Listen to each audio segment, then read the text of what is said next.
What's going on, everyone? Welcome. This is the Warehouse Series. So, guys, I appreciate. I sold my last hoodie. I sold another black shirt. I have a few shirts left. If you're interested, message me on Discord or just leave a comment underneath one of my videos. If you guys want to subscribe to the channel, I really appreciate it.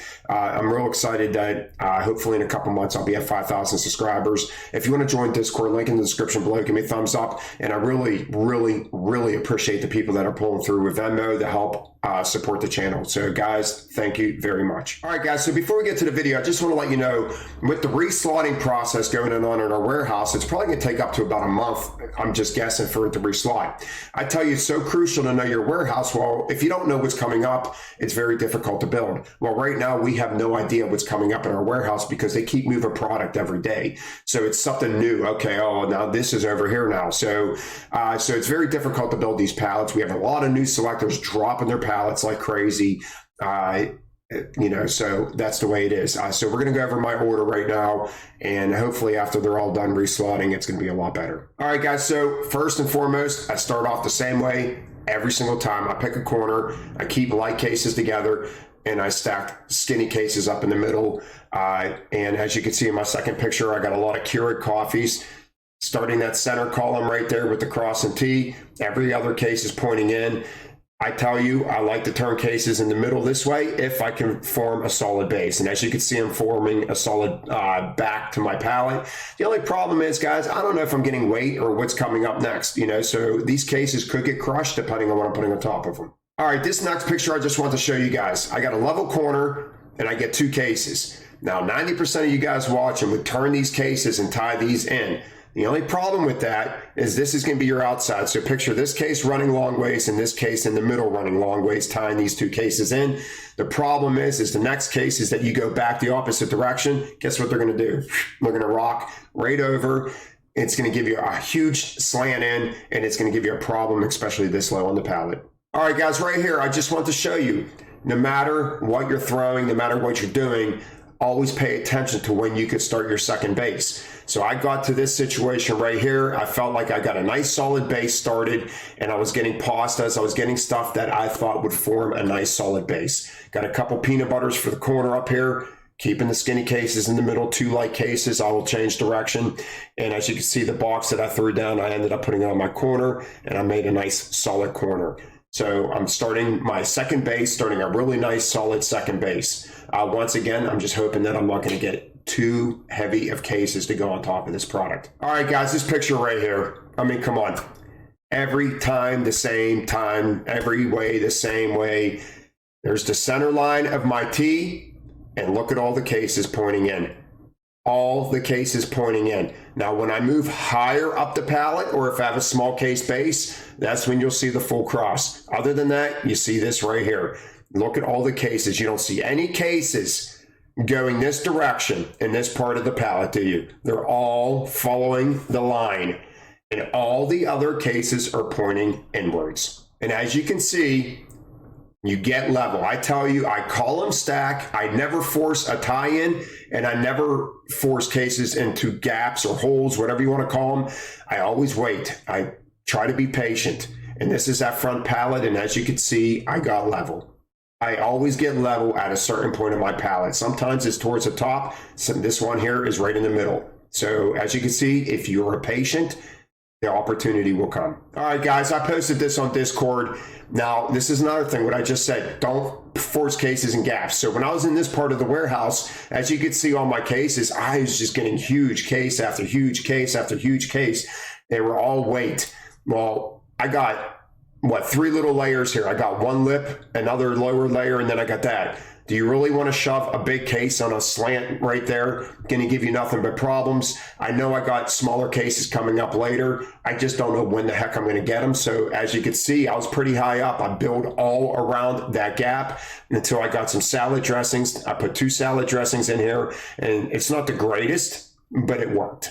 I would have liked this to have it a little bit better, but it worked out well. And as you can see, I filled in that hole because I patiently waited for my opportunity. I did not sit there and put a case up on end, take one of my broths and stick it up on end just to fill in a gap in there. Because what happens if you stick it in there and it's not level and it's leaning, and then you throw something on top of it, well, it's just going to keep going. And that's what pushes over your pallets, is when you start throwing heavy cases and gaps and you're not waiting patiently for those smaller cases to come. And as you can see right here, like I said, a lot taller than usual. These Pringles are a little bit higher upright, so I turned them on their sides just to save a freaking centimeter because this pallet was like really big. But guys, as you can see, I do not hesitate to stack that middle column. If I got small, skinny cases in the middle with all my bigger, heavier cases pointing in, that is when it works out, guys. What do you see? One in, one in, one in, two back, two similar back, three similar back, two similar back, two back, one in, one in, one in, one in, one in, two similar back.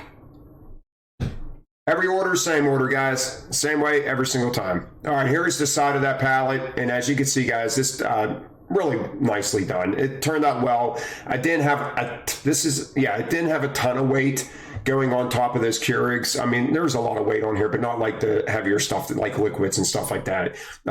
Pretty much this top half of this pallet is just all light stuff. But guys, as you can see, everything is pointing towards the middle.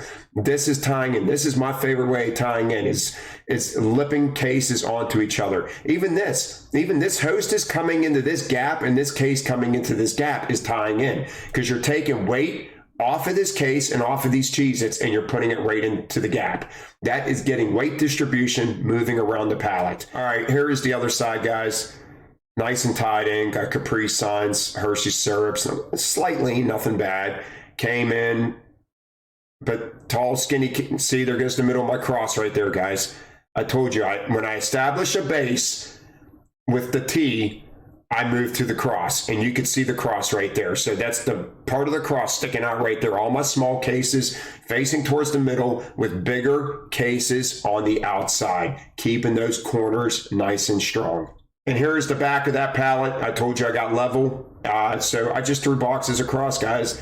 I don't always have to tie in, but I tied in right here because I got this Cheez-It coming off. So I did get a tie-in, small case, just to, I actually had this on my battery, and I used it at a later time. It was just a little filler case that I threw in at a later time. But a nice solid back. I tell you guys, I like my back and my pallets being nice and solid. All right, guys, on this one here, I ended up getting a lot of light croutons and that, so I threw it towards the front of my pallet. Now there is, as you can see, once again, here's the middle of my cross. And then if I get an opportunity to connect again, I will. The only thing I did not like on this pallet is these Nors.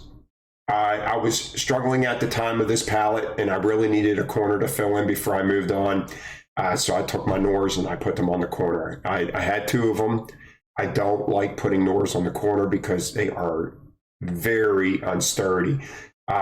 Fortunately, I have a heavy hot sauce, but after that, this is all light cases. So, I mean, these croutons weigh like nothing. So luckily, I did not have to put a lot of weight on them because they will buckle. All right, guys, so one of the reasons why I got a 92% on this order is because when I got to this point, I had to start rearranging stuff. I started getting these really big paper towels, and I had nowhere to put them. So I had to move a couple cases around, and just so I can make stuff fit.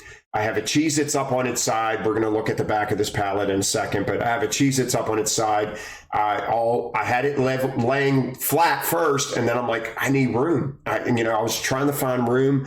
I got a case on its side right here. I'm not 100% sure what it is, but I'm sure it's fine. This is Ziploc, not going to hurt it. Put a case up on its side up here because I was trying to save room. And that was also upright, and I kept flipping cases on their sides just to try to get this order done and get it out the door. And here's the back of that pallet. You see the Cheez-Its. Guys, one case in, two cases back, two cases back. Skinny cases in the middle, cases pointing in, two cases the same, So just big order, turned out nice. But I threw a 92% on it, and I moved pretty good through it. All right, guys, thank you for watching. If you guys are enjoying these videos, like I said, if they're helping you out, subscribe to the channel and join that Discord community. I'll see you guys next time. Have a great day.